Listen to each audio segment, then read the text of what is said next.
I'm gonna do, I'm gonna have to start walking. Oh, I'm walking. These suburbanites look real scary. Oh my goodness, what am I gonna do? What am I gonna do? These suburbanites, these white folks look scary. What am I gonna do? Out of gas walking in the suburbs. The police go by, help me police! Oh, they kept on going. What am I gonna do? What am I gonna do? Oh my goodness!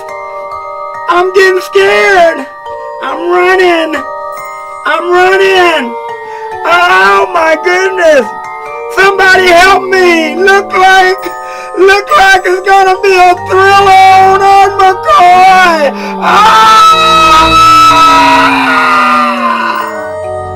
Oh, they're coming behind me! Help me! Help me, somebody! I'm running fast as I can! I'm running! I'm fighting! I'm on McKoy! You can't get me! Take this 1, 2! 1, 2! 1, 2! 1, 2! 1, 2! I'm gonna kick you! Suburbanites, get away from me! Help me! I didn't know they could run this fast. Get it. Oh, please! Help me, police! Help me! I didn't mean to talk about you. Come out! I don't want to die. Help me! Suburbanites are scary!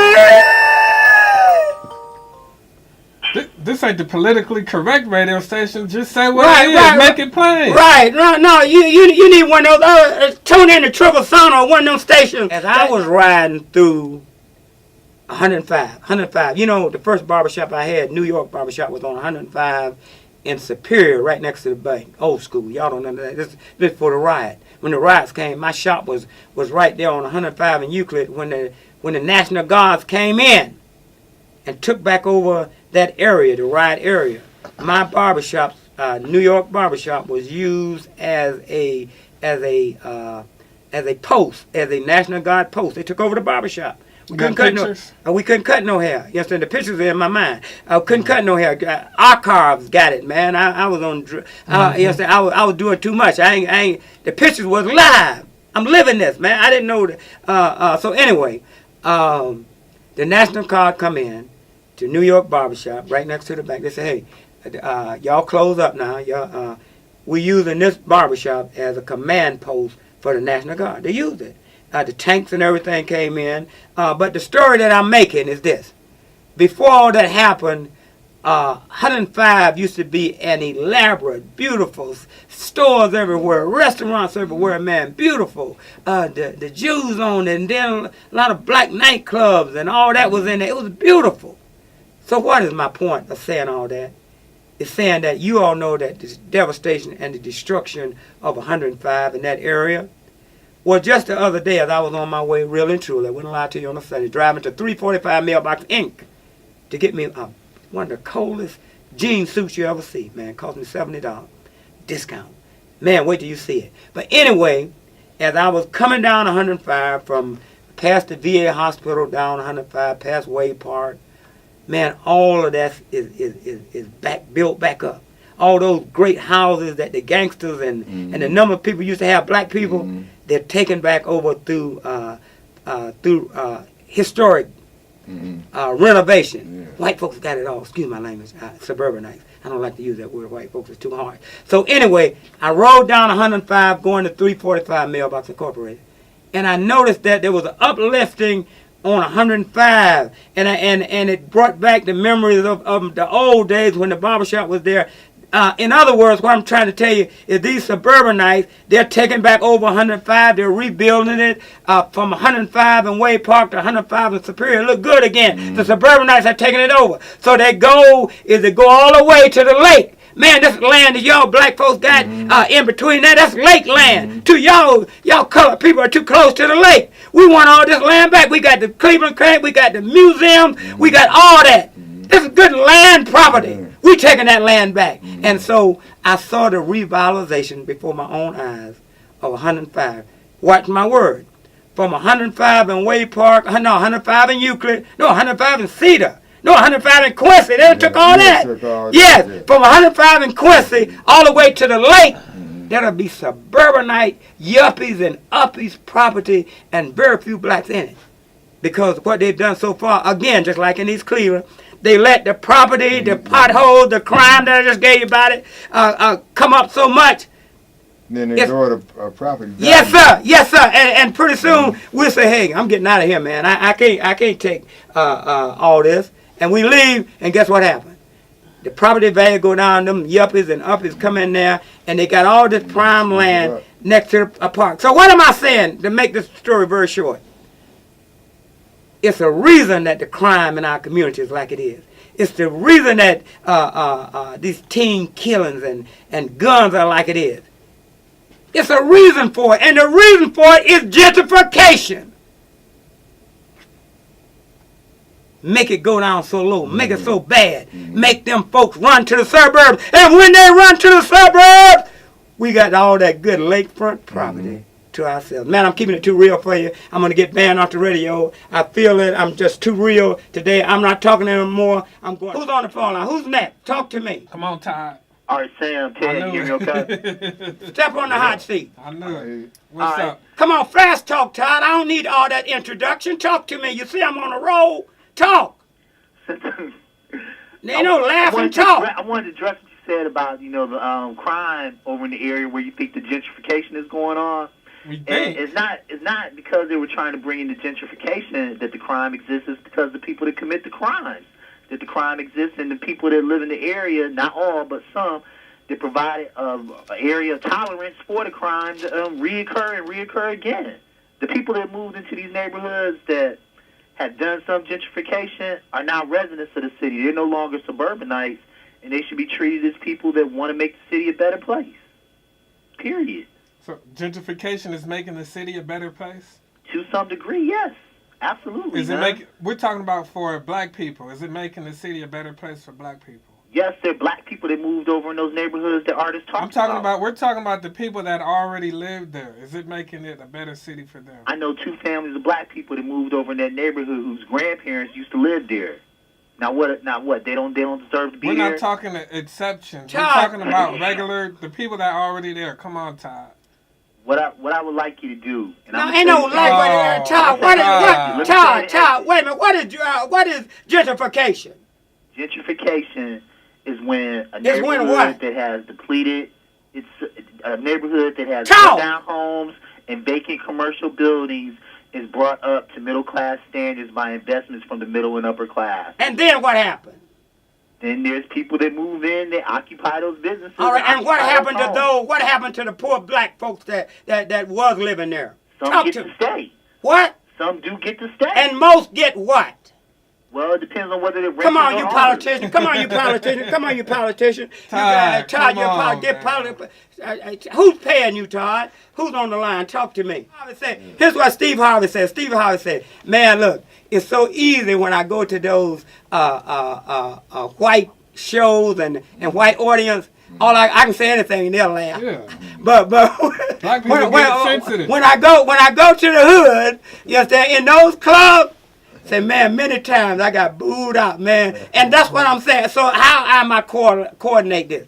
So when I went to the big one, and the suburbanites, they loved me. I was number 1. They ain't never had number 1 ratings over there that I came there. The other lackeys that they're now, they're living off my coattail, but they don't have my ratings.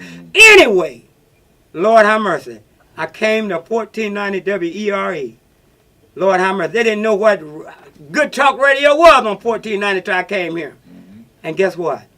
I won over my brothers and sisters to my black audience. I didn't know that you was running the New York barbershop. That was the baddest thing in town during that era. Tell the truth, baby. Yes, I was. You know what? You are a historian. You got a lot going on. You play yourself too short. I just want to say to you about Frank Jackson and Councilman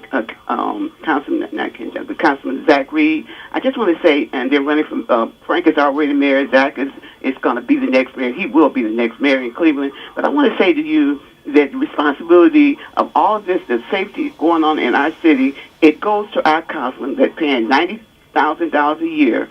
Each community, they could do a pilot on each street with the street club and find out what's coming on in those homes, they have enough money to give money to those families to help them in their community. That will help a lot of what's going on with these young generations that don't mind killing you.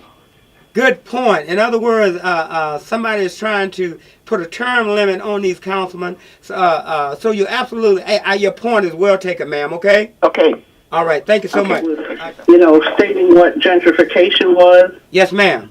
And one of the things you cannot allow is for oppressors to define the terms and conditions which are affecting the oppressed. The viable definition of gentrification is also where strategic political interests allow for the destruction of indigenous neighborhoods and communities through economic divestment, crime increases, stark unemployment increases, tax-based depletion, and foreclosure scams, among other schemes that they implement to force people to either move out of the area or lose their homes or whatever. And that is just as correct an explanation of what is happening, and we know that they're doing it because that is prime real estate.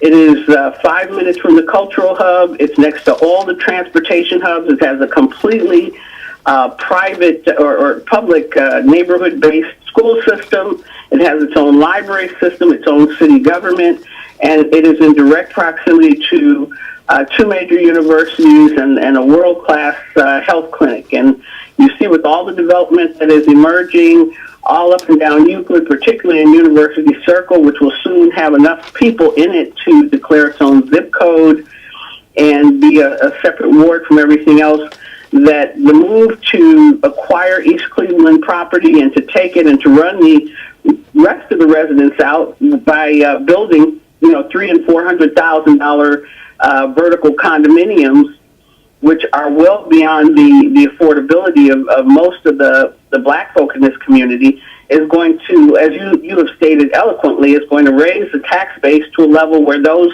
who have paid off their homes and currently have homes in Cleveland, they're going to be at risk of losing the homes that they have. And so this is a takeover. It is a coup d'etat. It's being done in a very underhanded manner, very quiet manner, but that is exactly what it is. It is Negro removal. I did a paper on it back in the 70s where I interviewed members from NOACA, and they talked about spatial deconcentration, and that was something that was afoot, and it would be, a tool that was used to gentrify certain communities. So, we need to be cognizant of all of this. I am hoping now at this point that the primary is over, that Devin Branch is successful in being the next mayor. I hope that East Clevelanders will be independent in their thinking and try something new and very different and emerge the victors for helping to retain their community for themselves. All right. Thank you for your phone thank call. you. Very great explanation on regentrification. Break it down to us. Who's on the line? Talk to us all the time. No doubt about it. Listen, so that's my stand on East Cleveland. Gentrification. That's the whole issue here. You understand? Is that 3-4 mile. Listen, here's what happened. The suburbanites, and I got to get away from East Cleveland. I'm taking too much time. The suburbanites realized one thing. They said, look, them black folks control 2.5 to 3 miles of land. Used to be Rockefeller's homeland. Got the beautifulest park in the whole wide world, Forest Hill Park. Land close to the rapid station, close to the lake, close to everything. Freeway. Great freeway, great prime property. How in the world did we let these Negroes get that property? And you know what? They've been scheming ever since. God, y'all forgive me. This is Art McKoy talking. Let me tell you one more time. The University of Common Sense, it has no bearing on 1490, its management, or its staff. It is me. So if you want to talk to somebody, if you want to fact check anything I say, or you want to tell the plain dealer that I said that they is lackluster about East Cleveland, you only give one side of the story. You ain't never gave the whole side of the story yet. You didn't report on the dump till 24 years later. You understand? So listen, as far as I buy a paper every day, you understand? But as far as reporting on East Cleveland, you haven't.